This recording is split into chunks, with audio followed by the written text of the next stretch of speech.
एक बार की बात है, सबल नाम का एक लड़का एक नगर में रहता था। वह अपने जीवन से बहुत निराश था।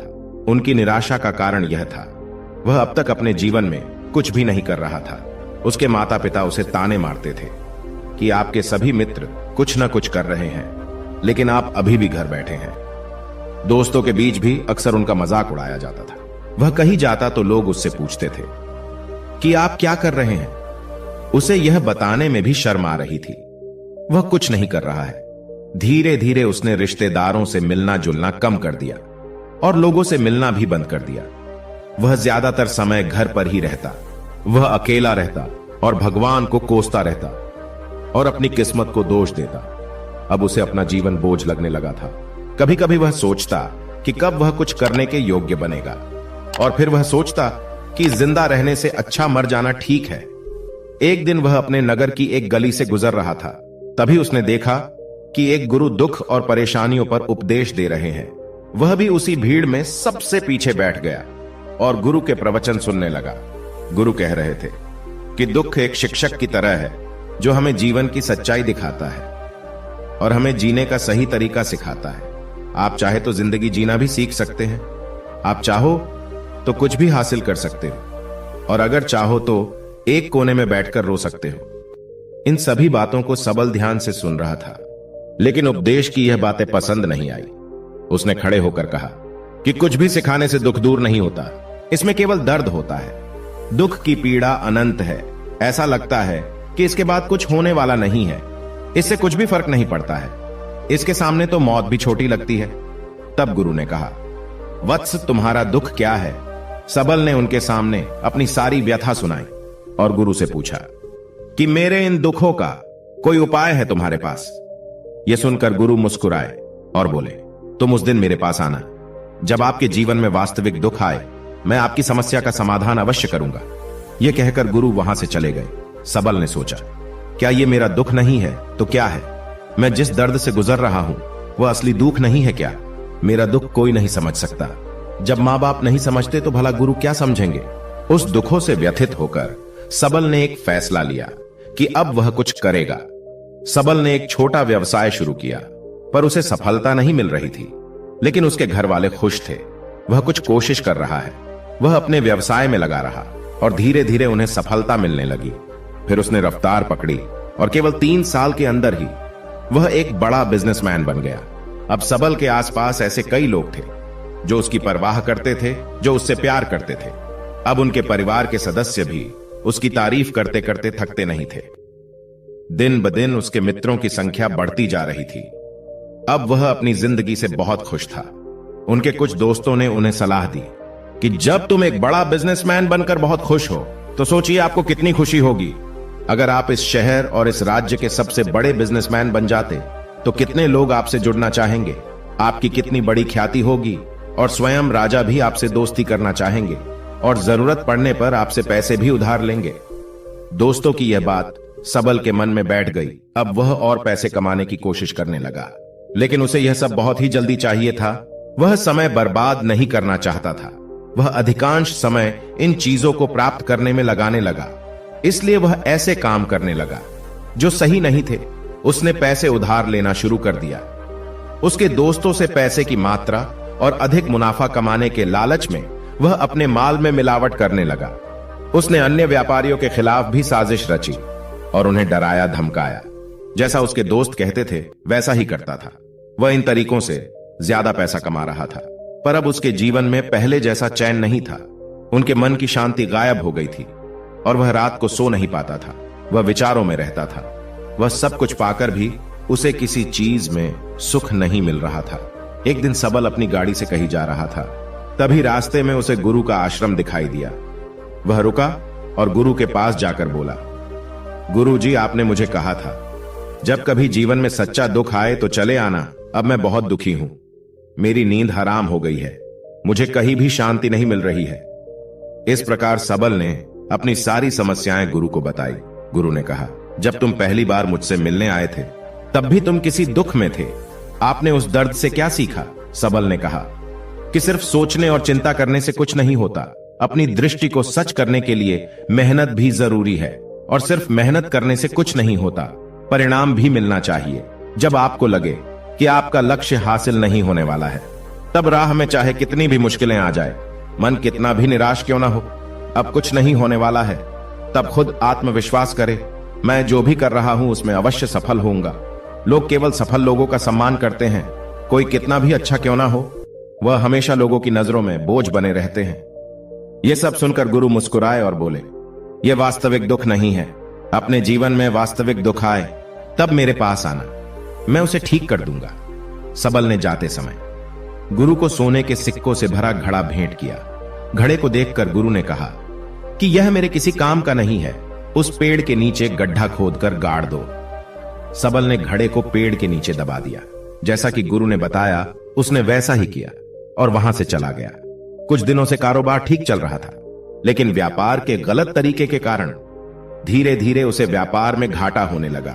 उसकी सारी दौलत धीरे धीरे खत्म होने लगी और एक दिन ऐसा भी आया जब उसके पास कुछ भी नहीं बचा और उस पर कर्ज का बोझ चढ़ गया था। परंतु वह निश्चिंत था, क्योंकि उसने अपना सारा कर्ज अपने दोस्तों से लिया था। उसने सोचा था कि उसके दोस्त बुरे वक्त में उनके साथ खड़े रहेंगे, लेकिन ऐसा कुछ नहीं हुआ। जैसे ही बुरा वक्त आया, दोस्त पहले उससे कर्ज मांगने लगे। अगर उसने कर्ज नहीं लौटाया तो उन्होंने उसे जान से मारने की धमकी भी दी। उनके सभी शुभ चिंतक और प्रियजन उससे दूर हो गए। उसके दोस्त जो उसके साथ मस्ती किया करते थे, अब उससे दूर भाग रहे थे। उसका परिवार उसकी गलतियां और कमियां गिनने लगा। उसकी सारी संपत्ति नीलाम हो गई और उसके पास कुछ भी न बचा।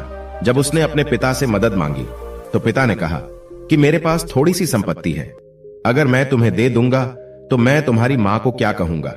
यह संपत्ति हमारा अंतिम सहारा है। सबल के मन में गहरा दुख छा गया। उसके आसपास कोई नहीं था उनके दुख को समझ सके। लोगों के इस विश्वासघात के कारण वह अंदर से टूट चुका था। वह सोचने लगा कि अब जीने का कोई मतलब नहीं है, अब मौत ही मेरा सहारा है। वह आत्महत्या करने के लिए पहाड़ी पर जा रहा था। तब उसे याद आया कि उस गुरु ने उससे कहा था, तब मेरे पास आना जब तुम्हारे जीवन में वास्तविक दुख हो। सबल गुरु के पास गया और अपनी सारी व्यथा सुनाई। आंखों में आंसू लिए उसने कहा, हे गुरुदेव, मेरे दुख का निवारण कीजिए। तब गुरु ने कहा कि जब जीवन में असली दुख आए तब मेरे पास आना, मैं इसे जरूर ठीक करूंगा। सबल ने कहा कि यह क्या है, मेरी जिंदगी में दुख नहीं है तो आखिर असली दुख क्या है। गुरु ने सबल से कहा कि पहले आप मुझे बताओ कि आपने अपने दुख से क्या सीखा। तब सबल ने कहा कि मैंने वह सीखा, जो लोग हमारे जीवन में आते हैं वह हमारी सफलता और प्रगति के कारण वो हमें धोखा जरूर देंगे, क्योंकि बुरे समय में वे हमारे साथ नहीं खड़े होंगे। वे अच्छे समय में ही हमारा फायदा उठाएंगे और बुरे समय में हमें छोड़ देंगे। उन लोगों पर ही भरोसा करें जो हमारे बुरे समय में हमारे साथ खड़े रहते हैं। लेकिन ऐसे लोग बहुत कम होते हैं, लेकिन जिनके पास है उन्हें उनकी सराहना करनी चाहिए, उनका अपमान नहीं करना चाहिए। कभी भी किसी के खिलाफ साजिश नहीं रचनी चाहिए। अपना काम ईमानदारी और धैर्य से करें और कभी लालची न बने। अपने सारे दुख दर्द और अनुभव बयां करने के बाद सबल गुरुजी के सामने आंखों में आंसू लिए बैठ गया। कुछ देर बाद गुरु उठे और पेड़ के नीचे गड्ढा खोदा और वो घड़ा निकाला जो सोने के सिक्कों से भरा हुआ था। उसने सबल को देकर कहा, मेरे पास तब आना जब तुम्हारे जीवन में वास्तविक दुख हो। सबल ने अपने गुरु को धन्यवाद दिया और उसे प्रणाम करके चला गया। उस पैसों से उसने एक छोटा सा व्यवसाय शुरू किया। अब वह छोटा व्यापारी बनकर भी खुश था। उसने पूरी लगन और ईमानदारी से कारोबार किया और जल्द ही वह अपने शहर का एक बड़ा व्यापारी बन गया। उसका जीवन सुख सुविधाओं से भरा हुआ था। लेकिन कोई कितना भी अच्छा क्यों ना हो, लेकिन जीवन में दुख आता है। तो सबल के जीवन में भी दुख आया। अपने माता पिता की मृत्यु हो गई। वे दोनों एक ही दिन मर गए। सबल अपने माता पिता से बहुत प्यार करता था, इसलिए उनके निधन से उन्हें गहरा सदमा लगा। अंतिम संस्कार किया गया। उसने अपने माता पिता का शव जलते हुए देखा तो उसका मन बेचैन हो उठा। उसके मन में कई सवाल उठने लगे। वह घर वापस आ गया। उसने अपने माता पिता के घर और संपत्ति को देखा, जिसके लिए उनके पिता हमेशा लड़ते रहे। आज वो खाली पड़ा है। जिन्होंने इसकी देखभाल की, इसके लिए लड़ने वाले इस दुनिया से चले गए। उसके पिता ने जो कुछ कमाया वह सब यही रह गया। एक दिन पहले तक उसके पिता मारपीट करते थे किसी के साथ उसकी संपत्ति के लिए। आज वो खुद इस दुनिया से चले गए। उसका मन ऐसे अनेक विचारों में भटक रहा था। वह अंदर से अकेला और डरा हुआ महसूस कर रहा था। वह खाली महसूस कर रहा था। उसे लगा कि कुछ तो है, परंतु वह समझ नहीं सका। इसलिए वह गुरु के पास गया। उसे देखकर गुरु ने कहा, क्या जीवन में कोई दुख है? सबल ने कहा, वैसे तो जीवन में कोई दुख नहीं है, सब कुछ अच्छा चल रहा है, लेकिन आज मेरे माता पिता का देहांत हो गया है। मैं इस घटना से बेहद दुखी और परेशान हूं। गुरु ने कहा, इसमें दुखी होने की क्या बात है? एक दिन सबको मरना है, मुझे भी मरना है, तुझे भी मरना है। शायद तुम कल ही मर जाओ या आज भी मर सकते हो। सबल ने कहा, क्या कह रहे हो गुरुजी? मैं भी मर जाऊंगा, लेकिन मैं अभी जवान हूं। गुरु ने कहा कि सभी जी रहे हैं इसी भ्रम में कि मृत्यु केवल बूढ़ों को आती है, लेकिन ऐसा नहीं है। जवान भी मर जाते हैं, बच्चे मर जाते हैं। मौत का उम्र से कोई लेना देना नहीं है, यह सभी को प्रभावित करता है। गुरु की ये बातें सबल के मन में बैठ गई और वह चुपचाप चला गया। लेकिन उसका मन अभी भी बेचैन था। वह खाली महसूस कर रहा था। वह सारा दिन अपने बारे में ही सोचता रहता कि वह कौन है, वह इस दुनिया में क्यों आया है, इस जीवन का लक्ष्य क्या है। ऐसे कई सवाल उसके दिमाग में लगातार उठ रहे थे, लेकिन उन्हें अपने किसी भी सवाल का जवाब नहीं मिल रहा था और उसका दुख दिन ब दिन बढ़ता ही जा रहा था। इसलिए कुछ दिन बाद वह फिर से गुरु के पास पहुंचा और बोला, हे स्वामी, मैं बहुत दुखी हूं, क्योंकि मैं यह नहीं जान पा रहा हूं कि मैं कौन हूं और मैं इस दुनिया में क्यों आया हूं। यह सुनकर गुरु मुस्कुराए और बोले, आज आपके जीवन में पहली बार सच्चा दुख उत्पन्न हुआ है। यह वास्तव में दुख कहलाने लायक है। हम नहीं जानते कि हम कौन हैं, हम क्यों आए हैं। सबल ने अपने गुरु से कहा कि उसकी दुर्दशा दूर करे। गुरु ने कहा कि हम सभी इंसान हैं, जीवन भर संग्रह करते रहते हैं। सबल ने कहा, कोई भी इंसान अपने साथ कुछ भी नहीं ले जा सकता, वह सिर्फ अकेला ही जाता है। मेरे माता पिता भी अपने साथ कुछ भी नहीं लेकर गए। धन संपत्ति वैभव सब कुछ यहां पर छोड़कर गए। गुरु ने कहा, अब मेरी बात ध्यान से सुनो। इस संसार में हमें जो संग्रह करना चाहिए वह हम नहीं करते, बल्कि चीजें हमारे सामने होती है, लेकिन हम उन्हें देखने की कोशिश नहीं करते। हमें इस दुनिया में जो कुछ भी इकट्ठा करना है वह हम खुद हैं। हमें खुद को जुटाना होगा, ताकि जब हम मरे तो हम एकजुट हो सके और खुद को पहचानने में सक्षम होने के लिए। हम अंदर बटे हुए हैं। हम प्यार, नफरत, गुस्सा, ईर्ष्या में बटे हुए हैं। क्रूरता, धन, स्थिति, प्रतिष्ठा, सम्मान, पहचान, धर्म, जाति, सैकड़ों हजारों ऐसी चीजों और इच्छाओं में हम विभाजित हैं और टुकड़ों में जीवन जी रहे हैं। इस विभाजन के कारण हमारी चेतना कभी एक नहीं हो सकती। हमारी चेतना व शक्ति बिखरी हुई है, इसलिए हमारे पास इतना समय नहीं है, इतनी ऊर्जा नहीं कि हम मुड़ सकते हैं और अपने भीतर देख सकते हैं। वास्तव में धन, सम्मान और सुविधाओं के अभाव को लोग दुख समझते हैं और जीवन भर के लिए इसे दुख कहकर रोते रहते हैं और समाधान खोजने का प्रयास करते रहते हैं। उन्हें अपना समाधान कभी नहीं मिलेगा, क्योंकि जिसे लोग दुख कहते हैं वह वास्तविक दुख नहीं है। यह सिर्फ एक आदमी की इच्छा है। उसकी इच्छा कभी पूरी नहीं होती, इसीलिए व्यक्ति को कभी उनके प्रश्नों का समाधान नहीं मिलता। इसलिए इन सब से परे यदि आप अपने दुखों का परम समाधान चाहते हैं तो सबसे पहले खुद को समेटना होगा।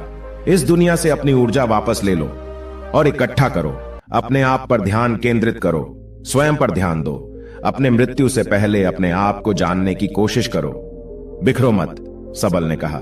गुरुजी, क्या हम इस संसार को छोड़ दें? हमारी सभी इच्छाओं को मार देना चाहिए।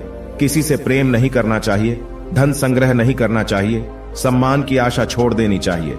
गुरु ने कहा कि भावनाओं और इच्छाओं से ऐसे बिखरे हुए मनुष्य में से बाहर निकल आओ, जैसे कोई पत्थर पहाड़ से अलग होकर गिरे तो जिस पर पर्वत का कोई कंट्रोल नहीं होता सिवाय देखने या परेशान होना और कुछ खोना। ठीक वैसे ही बिखरे हुए मनुष्य की इच्छाएं बेकाबू और दर्दनाक है।